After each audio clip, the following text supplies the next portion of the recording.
everything urban. It's your man Donnie O. Yes. J-Mo. Yes. You don't. When the will I got wanting competition ain't dope. Beat you, break you, broke you, smoke you, take you, send you to your little group on mute. Sooner or later, he wanna flip, tell him full, send me half with a and all that other ringling brother ish. Yeah, it's the kid, Maryland's Mixtape Balls, DJ Ill Kid. Catch me every Sunday on Live 97.5, you feel me? Live 97.5, you dig? 4 to 7 on It's Yours Radio. Salute, DMV Mixtape Balls. Let's go.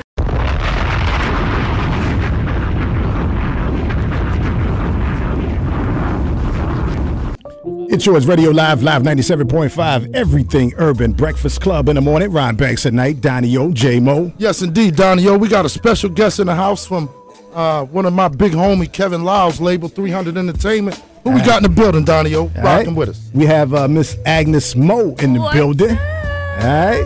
It is Mo short for Monique. Monica. See, Yeah. I was close. Yeah. I was close. I was in the building. Yeah. Welcome you to the building. Thank you. Welcome Thank to the you shore. So much. Thank you. Yeah. So y'all had a nice little ride down to the shore. Yeah, absolutely. You know, it's half the trip now. We were at Baltimore for 2 days, and then I'm here now.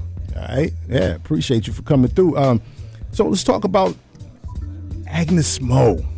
Those who don't know. Well, what do you want to know? We want to know a little bit of everything. Okay. You know what I'm saying? All right. We're going to get into it. Yeah. Okay. All right. So I started really young. I was born and grew up in Indonesia. I moved to the U.S. probably like 4 years ago. Okay. I started singing I grew up singing at church when I was like 3-4 years old. I released my first single when I was 6 years old. How about that? Wow. 6 years old. 6 years old.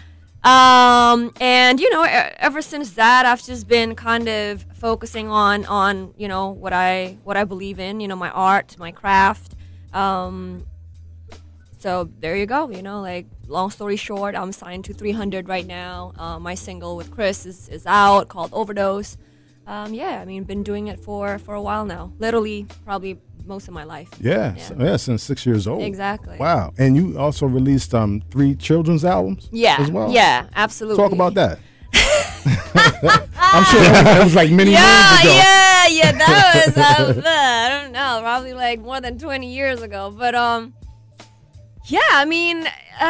it was just one of those things that, like, because, both of my parents are former national athletes. So there's no, like, entertainment background whatsoever. Mm-hmm. And then one day, I think they just kind of saw me always singing in the bathroom by myself and just, like, mimicking this TV, news anchor in front of the mirror. And they were like, I think this girl likes to sing. Like, I think this girl wants to be in an entertainment business. And there was an offer from one label when I was like 5 years old. And then my mom, of course, it was like, are you crazy? Like, she's 5. Like, Right. No, she doesn't need to be in entertainment business. Like, no, like she goes to school, that's it. No doubt. But then a year after that, I guess, like they were just so persistent about it. They asked my mom again, and she asked me at that time, Ag, like, do you want to do this? Right. And I said, yeah, like I want to have my own album. And that's when I was 6 years old. Wow. And then after that, I think I got my first award in singing when I was like 11 or 12 years old. And then I go into acting, and I got my first Best Actress award when I was like 14 years old. Acting. Yeah. Wow. Yeah, the TV shows. I just feel like as long as you love it, as long as you love the game, like, there's really no problem with it. Like my parents, my family, they never really forced me into doing anything that I don't want to do. They've always been like, do you want to do it? One thing that they always told me, though, was that if you really want to do it, you got to do it right. There's no like half-ass in it. Like if you really want to do it, then you really got to go all in, And I think that's kind of like my mantra, right? Like doing this whole business. And I mean, like you've been in the game for so long too. Like you've been in this business. It's so easy for you to lose yourself to everything around you. You know what I mean? Like it's so easy for you to lose yourself to the hype and everything. So, I think how my parents raised me to focus on the art is what, really pays off. Yeah. Let's talk real quick about because you have a lot of versatility. Yeah. Singing, acting. What else are you involved in? So I direct my own music videos. I write stories, and model too. But mostly, of course, like right now, I'm just in music business. I focus on music business now. The music video that you saw me and Chris, like I directed that one. Okay. So I also own my clothing line in Indonesia. You know how it is. Like, you gotta hustle, No doubt. You rocking one of your shirts now? No, not this one. Not this one. Okay. Yeah. Because I think today with social media and so many different ways of getting out there, branding yourself. Absolutely. It makes sense to go beyond, what you typically do. You know what I'm saying? Talk about how social media plays an impact in that. I came from generation that I think I got both the best and the worst of both worlds, right? Because I remember when I grew up, I didn't have any social media. I didn't grow up with that mentality, like that everything is so instant. Right. You know what I mean? Like you can learn anything from the internet. Like I didn't grow up with that. I grew up in a generation in the time where you have to go to a bookstore to find books. No doubt. You know what I mean? Like Go you to a have to record go store to get exactly, records. absolutely. Right. But that's the thing. Like I just feel like that kind of prepares me for the journey. Because then I appreciate the journey more. I feel like than some of the people now, especially the younger generation now, that everything is just instant. so quick. Yep. So I feel like the appreciation to the journey is so much less. What was the question again? Man, I was. No, you was only though, but how the social Oh media. yeah, social impacts. media. Yeah, social media. Of course, like I feel like I can communicate with my fans so much easier. So much faster.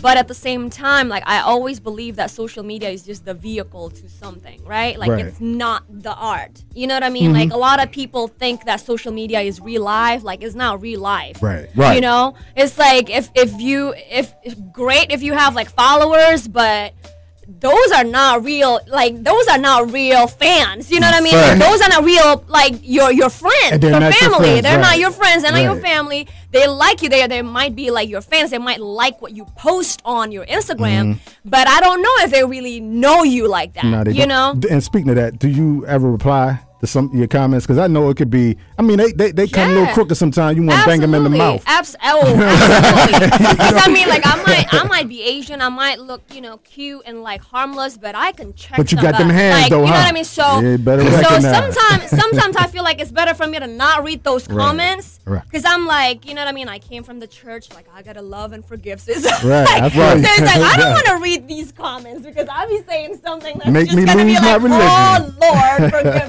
me. You gotta go to the church and get some extra prayer. Exactly. But I mean, yeah, social media is like it really depends on how you use it. Right. No doubt. You know what I mean? No doubt about it. If you have your craft, if you have your art, no matter what it is, it can be your music, it can be your, paintings, it can be anything, right? But focus on that first and then use the social media to promote that, not like the other way around. Right now, I feel like a lot of people are using social media as if it's like their real life, and like that's the art. I feel like the social media is the hype, So. Yeah, and that along with like YouTube because of, Soulja Boy, he was founded through YouTube, so a lot it gives false hope to a lot of people thinking, if I put a vlog out or a YouTube channel. But don't get me wrong though, like there are a lot of people are like, great, like they're discovered on YouTube and on these social media platforms, but at the same time it's like, what really is your legacy? You know what I mean? If you just want to be famous for the sake of being famous, then you're gonna want to do a lot of crazy shit just so that you can get the clout. You know what I mean? But that's not me. Like I don't want to be known as the girl who does crazy shit. You know what I mean? Like I don't want to be that girl. Right. So I just want to make sure that I basically share this message to everybody out there, especially the younger generation, that like you have to find what you really believe in, like your passion, your art, your craft. And then after that, if you want to use the social media to promote that, do that, but don't get caught up with the whole hype. Yeah. Speaking of that, I know brothers be banging your DM door down on things. Brothers and sisters too. Hey, don't forget them down to your sisters too. Sisters too. Some of the sisters' brothers. They probably worse than the fella, right? Yeah, you're probably right about that. That's probably worse than the comments, I'm sure. Yeah, one of them big ones down here. What they used to call them back in the day, bull daggers. One of them daggers. You know what I'm saying? I know they hit the DM for real. Heavy. They shooting their shot like Steph Curry. Oh. Hey, but speaking of that, we're gonna get into your single real quick, Chris Brown. All right, speak on that. Oh, that's no, we're just gonna talk. So yeah, we again with the social media, right? Like, you know, we discovered each other, whatever, and it's the same thing with me and Chris. We followed each other 2 or 3 years ago, and one point we were just like, hey, let's just, you know, play each other's new music and vibe out. And when we went to the studio, the energy and the connection was just real. You know, it was just about the art. It was about the music. And I think both of us can, both of us could relate to each other through music. Mm-hmm. And after that, he got this great idea to feature me on one of his records on his deluxe album. And we started from there. But we didn't stop, we didn't stop there. We just... we just went to the studio almost like, I don't know, like a month or more than that, like weeks. We just vibed out, and one day we sat down and we were like, yo, like you realize that we have over 10 songs together, right? Wow. And I was like, you're totally right. Like, we got a whole project, you know? Because when we were in the studio, we didn't even think about, releasing it. We didn't think about the business side. We were just there to create. Mm-hmm. And I think that's why it's so cool. That's why the music can connect so well, because we didn't think about the business. When we went to the studio, we didn't think of, oh, let's make it more pop. Oh, no, let's make it more urban. Yeah. Oh, let's make a ballad song now. You know what I mean? Like, just going off the vibe. Exactly. And so Overdose is one of the first few songs that we wrote together. Shout out to Jim Beans as well, because he's one of the co songwriters there. But yeah, I mean, everything went amazing.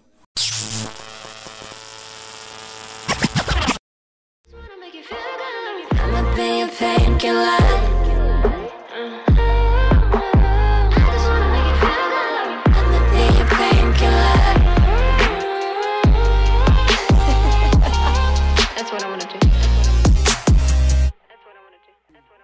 It show is Radio Live 97.5, Everything Urban, Breakfast Club in the morning, Ryan Banks at night.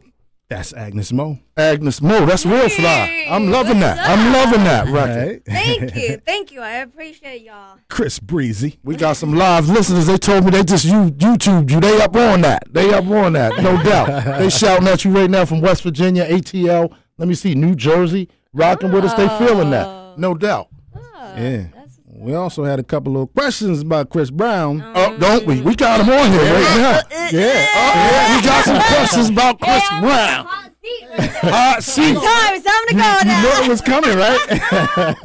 Yeah. It was coming. First of all, Chris Brown, real good dude. Mm-hmm. I work with him on many occasions because my other trade is production. I'm sure you'll see me at some point doing production manager. So, good dude. I like him.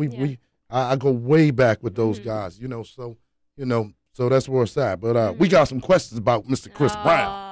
Okay. J-Mo like him. There,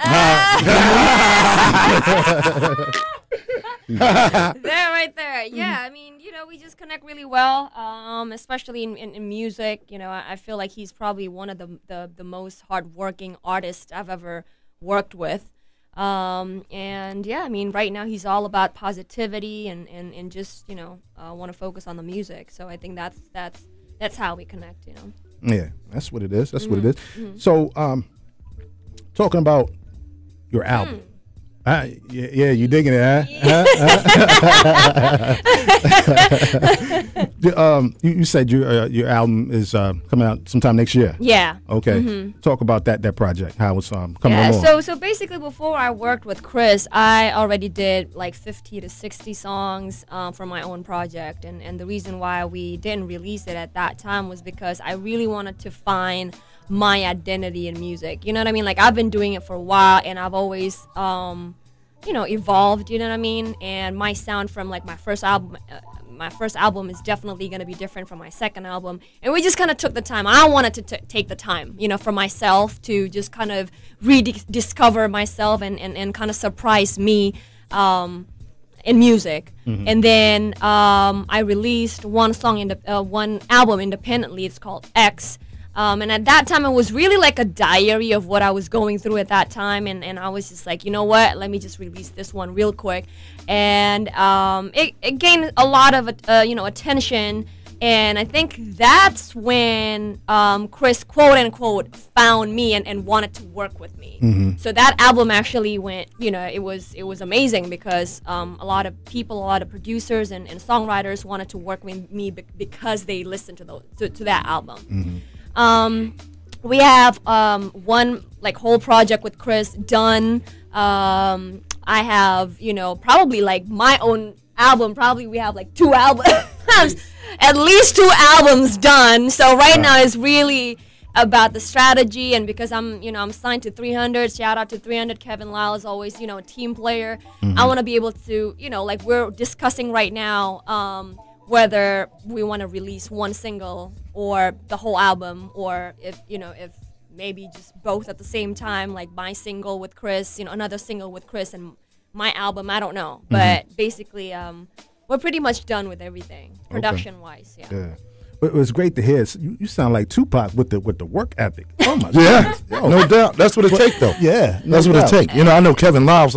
We worked together a long time over at Def Jam many moons ago now. But yeah, he's all about strong work ethic. Strong. Absolutely. He's the type of guy that's that's like he gonna direct you in every move. He want to see what you gonna do. That's how we rock. That's how we always got down when I worked for him. I mean, that's what I love about him too. That's what I love about 300. And at that time, there were a lot of labels came to me and came to my management, basically offering me this and that. Oh, like this and that. But I just feel like there's a sense of belonging. Like I'm raised in a family that's like really strong about the bonds and the the sense of belonging as a family. I feel that so strongly at 300. Yeah. And it's like they really want to build with you and not just like, oh, we want to rock with you because you're cool now. Right. But if you're not cool in another 6 months, we'll see you later.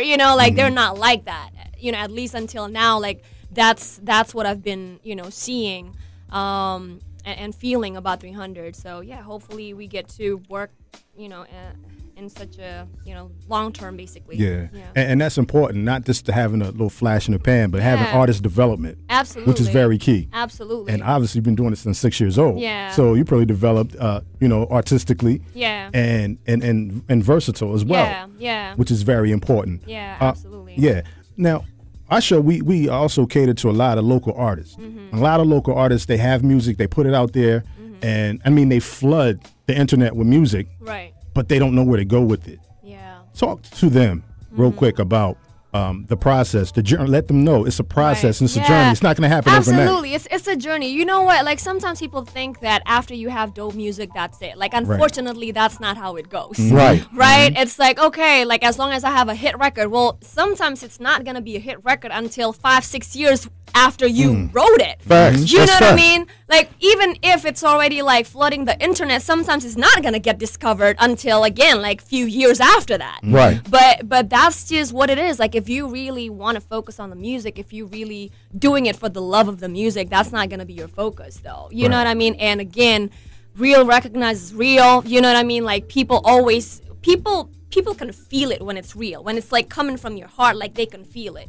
And again, if you choose to be in this business, you just got to be smart about it, and you just got to be patient. Like patience is the key. I've been like, I don't want to be like talking about me, like whatever, like so cocky, whatever, but I've been big in Asia since like when I was like 12, 13 years old. But for me to get here, it needs another like 15, 20 years. You know what I mean? Right. So it's like, and again, like sometimes people don't have that patience, you know, because they thought that, oh, after I write one hit single, then that's it. Like, oh, I'm going to get discovered. Unfortunately, it's not going to be like that. Just keep believing, you know, do you.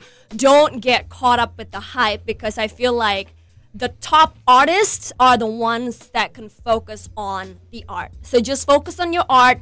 Keep investing in yourself, no matter what it is. You can go, I don't know, me, until right now, I still take vocal classes. I still, you know, go to the gym and you know what I mean? Like, just invest in yourself. Right. You know, not being complacent. Exactly, exactly. And especially right now with social media, they're going to tell you what's right for you. They're going to tell you who you are. Actually, right now, I'm still dealing with that. It's like people would be like, oh, because I'm from Asia, then I should be doing this type of music, right? Like, oh, you're too thin for this genre, like, oh, no, you're too Asian for this, right? But like people are going to tell you all the time that you're not you. But then again, like, who are they to tell you that you're not you? You know, like, you're going to have to tell them that this is you, you know, this is me. And I think that's what I've been doing. And yes, it takes a long time, but when it pays off, it pays off. Yeah. Facts. Yeah. And that's the thing about this industry. They always want to put you in a box. Yeah. Every day, categorize everything. Absolutely. You know? Like, why do I got to be in your little boxes? I don't want that. Right. Like, I have my own box, and no, like, actually, I don't want to be in your boxes. I don't want to be in any box. I want to move the boxes. No doubt. You know? Yeah. Yeah. And again, going back to just talking about that instant gratification and having everything instant. Yeah. You know, it doesn't work that way. And again, this is real quick, going back to Indonesia, talk about the difference real quick between music, the industry there, and here in the States. It's pretty much the same hustle, to be honest. I thought that it was going to be different, right? I thought it was going to be different, but it's the same How do you think it was going to be different? How? I just thought that, I don't know, like, I just thought that, I don't know, like, I just had the feeling that it was going to be different, but it's the same hustle. Same process. Same process. You know, when you meet the right people, it's the right people, but sometimes when you meet the wrong people, it's the wrong people. Like, it's the same thing. You know, there's no equation. You know, there's no like recipe to be a you know what I mean? There's no like a real, this is it. Like, this is the manual book. Really, there's nothing. There's no blueprint to it. There is nothing, you know? And I think in Indonesia, I just feel like the standard is a little different, just, you know, cultural wise, right? Like, for example, when, and again, I'm not trying to like generalize, because I'm pretty sure like a lot of my fans are rooting for me, and they, you know, they rock with me since day one. But a lot of people are looking at me like, oh, you're a woman, why do you have short hair, for example? Even like little things like that. Oh, you're a woman. Why do you dress like that? You're supposed to be more feminine. You're supposed to flaunt your curves, right? You're supposed to this and that. But for me, I'm like, well, I'm just as much as a woman, you know, bald or short hair, or, you know, with wigs or natural, you know. I'm a woman regardless, you know. So stuff like that. They basically want you to look like a thought. And you're not. So that's what it is. And you're not. Talk a little bit about the process of because we get a lot of questions like Donnie just told you from local artists. Talk about the process and what it takes to actually break a record. Be courageous. I can say that. Not only that you have to be courageous, you have to be patient. By courageous, I mean experiment a lot. Right. You know? And again, by experimenting, meaning don't be afraid to go out of your comfort zone and try something. Right. You know what I mean? Like, for example, when I first came to the United States, I've always known what I wanted to be, but I've always had this open minds of, okay, you know what? Let me try. Let me just try it at least once. Right. And then I was in a studio with some dance producers, like electronic, like Dance 4 on the floor dance type of records. Right. And I tried that. And then after that, I just felt like, you know what? This is not me. I can't do it. Right. I'm not feeling it. Right. Yeah. But it's fine. At least I've tried it, because you never know. And then after that, because I grew up listening a lot of gospel songs, you know what I mean? So it's just, okay, let me just try to do, probably like more pop, but there's like a gospel touch to it. Right. And then I did it. And then you just kind of learn from that, and then I learned to, okay, let me infuse some of my Indonesian traditional culture to hip hop. And then we did a lot of records with that too, you know what I mean? So experiment a lot until, because... And be smart about it. Be strategic, right? Right. Because after you find after you experiment with yourself, you will figure out what is the best format for you. Right. It's like, for example, me, like you know what? Let me do pop records, but the beat needs to be more like hip hop, right? Or like it's pop melody, but maybe with like like New York bounce. I don't know, whatever, right? Or let me do ballad, but then I want to have more like this rap singing type on the bridge, you know. So it's just one of those formats that I discovered about myself during that experimenting sessions, right? You know, so I just feel like for local artists, like don't be afraid. Don't be afraid to try anything that's out of your comfort zone. Right. Yeah. Right. And just real quick, you kind of touched on my next question. Who are some of the influences coming up for you musically? So, actually a few days ago in New York, like some people asked me, right, like what's some of the albums that kind of changed my life. And I was like, man, that's like a tough question. But then I remember I listened to Brandy. Brandy 1994 at that time. I think that was her first album. No doubt. Right. Yeah. And I remember Best friend, I listened I Wanna Be to Down and all that. Moving On. Yeah. Yeah. I'm like, even until right now, like that's how and then I remember, that's why I love bass so much. And she had the hip hop feel exactly. to it. Right. And then, just like and then I listened to a lot of gospel songs, even until right now I listen to Israel Houghton, Kirk Franklin, Smokey Norfolk. Like I still listen to those, just because I do hip hop or like rhythmic genre, it doesn't mean that I can't listen to any other genre. Right. You know what I mean? Like I listen to Enya. You know what I mean? Like I listen to a lot of music, you know, because I just feel like that's the beauty of it. Like you don't have to.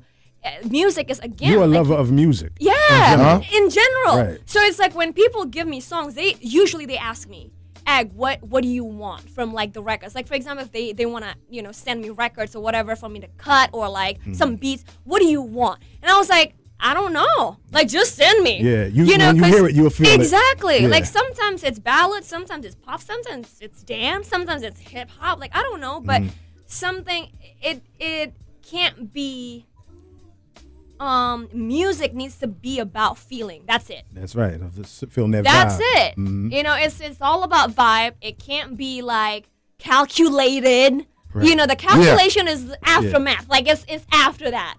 Like it has to be the vibe first. I think that's where music is now. It's too calculated. Yeah. Everybody sounds the same. Everybody's doing the same thing. When during my days in the record business, you had to beat the streets. When you came in the radio, sometimes the label would send you the radio. That wasn't a single because you went to the club and you went to somebody like DJ Ill Kid or other DJs. Guess what? Hey, play this record for me. Then that's the album. That's the record they feeling in the club. Then you go back to the label and say, hey, this is the record. The single we pushing right now, that's not it. So I think music now is everybody's cookie cutter. Everybody's on the same thing. And I think that's where that's where the business is going left with that right there. And also one thing that's really important for especially the new upcoming artists, local artists, to find your team. It's so important for you to have the right inner circle. Facts. Man, like, especially nowadays. I mean, I don't think it's nowadays. It's just music business in general, right? Definitely. Like, people will always try to, like, hype things up for you. oh, this is the, right, you right, know what right. I mean? This, the like, best thing ever. Exactly. Right. Like, you have to find some people who's not a yes sir, Yeah, yes not- ma'am yeah, type of people. Mhm. Facts. They have to be like the one saying, this is whack. Yeah, This is right. whack. Like, No this doubt. is Facts. not No doubt. it. Yeah, Facts. yeah. You know what I mean? And you want to have that Mm-hmm. type of people in your team. But at the same time, you got to make sure that they're like your ride or die. Yeah. Like, they're going to Make sure they ain't hating on you either. That's You know what I right. mean? Yeah. That's right. No, it's like you know, like, that's the most important thing. And again, that's the reason why I love Kev, you know, because he's not a typical executive. Right. You know what I mean? Right. He's been there. He's done that. Uh-huh. You know, so that's the reason why, like, he understands the process. He understands artists. Right. He doesn't just, like, sit around, you know, in suit and tie and just, like, telling you what to do when, you know what I mean? Like, he knows what he's talking about. And so, again, you know, going back to what, you know, you need to find other than your inner team, like your inner circle, your management. Find, if you want to be signed by a label, find someone who want to understand you and your music, who is willing to sit down with you and ask you what you want, Right. Not what they want. not what Facts. they want from Yep. you. You know, because then it's a whole different conversation. That's you right. know? Yeah. Yeah. What's some of your influences on the hip hop side? We talking a lot about hip hop. Who's some of your favorite hip hop artists? Well, you know, I'm not saying, you know, hip hop a lot. Like, I actually just say music, right? Because, like, I listen to a lot of, actually, gospel is literally, like, my big influence, like, you know, music, basically, like gospel music and Indonesian traditional music. Okay. Like, I listen to a lot of that. J-Mo, you ever listen to some Indonesian music? Not really. Not too much. But I listen to some gospel. Can I get a witness? You know how I do. See, every now and then Rap Moloch show up in there. Every now and then. 2, 3. I'm a minister, too. Yeah, oh, yeah. He'll show up in a minute. I love vocalists, too. You know, like, I love vocalists. I just, for me, that's, if you want to be a singer, you need to be a vocalist. Like, you can't be just, like, a singer who has a great hooks. You know what I mean? Like, you need to be able to, like, just hit it, right? Like, you need to be a vocalist. Facts. And, you know, and I think even right now, like, it's easier. It's so much easier right now to be a singer. Because everything is about, like, auto-tuned. Everything is about, like, oh, it's fine. You don't have to have the skill. Exactly. And sometimes it breaks my heart. Because it just feels like now being a singer is so easy. Right. And then, you know, probably like 2 years ago, I remember I still, you know, told myself, like, it's fine, because, you know, once you're on stage, they're going to be able to see the difference between a real singer or not. Nowadays, there is another technology that can auto-tune you on stage. But you know what? Wow. You know what, though? In my trade, which is live production, you can't duplicate that on stage. Yeah. Because, it's going to get real bad for you. You know, absolutely. and it's sad that, like you said, it's not a lot of singers out there. They all auto-tune, sound great on a record, but when a person comes to buy that hard ticket and they spent $75 or $100, they want to hear real vocals. They want to, you know, it's like, I think, you know, doing R&B, you know, per se, without a live band it's like, that's like karaoke to me. Yeah. You know, Yeah. that's it. You know, I call it karaoke. And you know what? Like, being a real vocalist, it really boosts my self-confidence, you know, because, I mean, truth to be told, when I came out here, even though I've already had my success and everything, there's always that feeling, that insecurity of, like, oh, man, like, you know, is it going to be okay? Am I good enough, right? It's always the question. I think it's not just my question. I feel like it's everybody's struggle, right? It's like, am I good enough? Is this good or that? But then I always told myself, like, walk in there like your daddy owns the place, you know? You gotta have that confidence. And being, again, because I appreciate the process and I went through the process, I know that I have the skill to really be a singer. Right. So when I came to some of these sessions where some of these producers didn't know me, they looked at me like, oh, okay, she's what she looks like, you know what I mean? And, like, what can she do? You know what I mean? Like, she doesn't look like she can sing, right? But I love that, though. That's what I love the most, because then I'm going to be like, okay, then, just, you know, tell me what to sing, or, like, play some beats that, you know, you want me to belt, I'm going to just kill it in the booth. And that's where the self-confidence, at least for me, stems from. You know, from being able to, you know, enjoy the process and actually going through that process. Let's get into, real quick, I was going through some of your joints, and I heard some of the techno stuff too. Yeah. And it was cool. Yeah. You know, little dance flavor right there. But 2014, I think, was it 2014? Coke Bottle was on? Yeah, with Timbaland and T.I. Yeah. Real dope. We're going to get into that. Talk about that real quick and how that happened. Yeah, so it was, I think, it was 2011 or 2012 when I got that opportunity to just, like, you know, vibe out with Tim.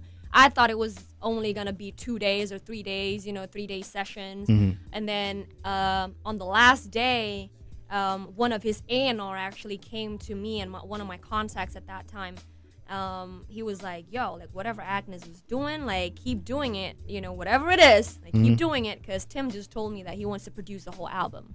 Wow. And then it didn't really hit me then, but when I came back to the hotel, sat down, I was like, oh my God, what just happened, right? Because you got to understand, when I was like 19 years old, one of the press in Indonesia asked me a question. Okay, Ag, like, what else do you want in your life? At that time, the reason why they asked me that question is because in that year, I won both music and singing. I mean, music and acting okay. That year. And I was like, I wanted to win my first Grammy, right? Just spur of the moment, you know, spur of the moment. Everybody was like, oh my God, like, she's so arrogant to even think that she can make it in Hollywood and this and that. But a lot of people were rooting for me too. Right. But because of that comment, I compiled this huge folder of all the names that I wanted to work with. And the first page was Timbaland. Wow. The first page was Timbaland. And it was just so crazy. So when I got that opportunity, you can imagine how nervous I was and how, you know, it was like a starstruck. Yeah. It was literally like the only starstruck I've ever had. You know, Tim just came in the studio and, you know, like, he was just like, yo, what's up, Ag? And I'm like, okay, like, what? Do I call you Tim? But, you know, it was a great experience. And, you know, I'm really grateful. You know, I'm really grateful for that. So, you know, Coke Bottle. Word. Let's get into it. Dre Breezy rocking with us. Bishop, we got Bishop on the line. Look, she done brought the Bishop. Bishop Hojane Cornish on the line. Can I get a witness? Bishop Hojane rocking with us. Big Randy Albert rocking with us. Let me see Jamila, J-Town. Lance Wilson rolling with us. Keandre Bryant down in Greensboro, North Carolina. Charles Amos in the ATL. Shane Biggs. Katie Chris in the ATL. Larry Cornish down in Charlotte, North Carolina. AD rocking with us in that OG show. Coming up next, y'all. All right, that's what is Angela, Miss Vocals Foreman. She says she definitely want to karaoke that song. and Sierra Hopkins, she says lit. It's Liddy. Liddy. Yeah. What you want, Liddy. That's right. That's Coke Bottle. Yeah. Miss Agnez Mo. We just did that acoustic session too. Yeah, that was dope. That was dope. Timbaland, T.I. I want to check it. So acoustic session, got a little, you know, a little different sauce to it. All right. I'm talking about sauce, man. We about to wrap things up, man. Well, we need that. No, not yet, Donnie-O. We need that Agnez Mo and J Mo freestyling. Oh, no question. Agnez Mo and J Mo. We writing up. I mean, I can sing that Coke Bottle. Let's go. Okay. Let's go. I got dollars. Could you imagine giving love to an independent woman? So they can't see me. I'd be like, dang, another trying to hit on me. But I just do it. Me don't care about him. It's like I'm on a cloud. Me don't care about him. Dang, I got it from my mama. I thank her every day they keep their eyes on me. I got a man. He know that. He probably has no chance, but he keeps looking for that day that he can get a little drown. How about that? Come on, man. Hey, ain't no auto-tune right there, J-Mo. That's official. That's official. That's what we talking about. When the ugly face came on, that's when you know what time it is. Exactly. It's church. church. Facts. Believe it. Real vocalist. Yes, indeed. Agnez Mo, again, we appreciate you for coming through. Thank you so much for inviting me, talking to you about all the process and everything. Like, love it here. Yeah, definitely. Give us your social media info, your contact info, all that good stuff. All right, follow your girl at Agnez Mo, AGNEZMO, both on Twitter and Instagram. Also on Facebook and YouTube. It's the same thing, AGNEZMO. All right, that's what it is. Agnez Mo in the building. Look for the new joint. She got the single out now, Overdose, with Chris Brown, and look for the new album next year. I'm sure between now and then you're gonna have a lot going on. So absolutely. Yep. So follow on the social media outlets. She just gave you the That's info. facts, and you know you got an open door. It's Yours Radio. Anytime you want to come through, pull up. That's it. No we doubt. treat everybody like family here. That's how we carry it. No doubt about it. It's Yours Radio Live 90. Oh, you got any shouts or anything before we bounce? You got your crew here, you know. Yeah, I mean, like, I need to just give a shout out to, everybody's been supporting me, my amazing fans. Absolutely. It's called Agnation. They've been just rocking with me since day one, all across the globe, especially the ones in Indonesia. I remember we had a live show, and it was supposed to be like 3 a.m. there because it was live 3 p.m., U.S. time. Right. And they were awake. They were awake for that show. So I just want to give a mad love for all of them. And then, of course, my management team, Johnny Wright, Screwface right here. Thanks for the love and the support. Johnny Wright. All right. Yes, indeed. Appreciate it. Long-time friend, too, Johnny Wright. Johnny Wright, okay. Yeah, that's the Johnny Wright. We did last tour I did, Justin Timberlake. Yeah. Yeah, it's Justin Timberlake manager, Johnny Wright. Shout out Johnny Wright. Okay. Told you, entertainment is a small world, bro. Yeah, definitely. Is. Definitely. Wow. Yeah, me and Aaron Camper. Okay, he was Aaron on that Camp. tour, too. Okay. He's from out in Salisbury. He sing backup for Justin. Yeah. Oh, yeah. Definitely small world, for sure. Facts. Man. Agnez Mo in the building. It's Yours Radio Live 97.5, everything urban. Breakfast Club in the morning, Ron Banks at night. Maryland's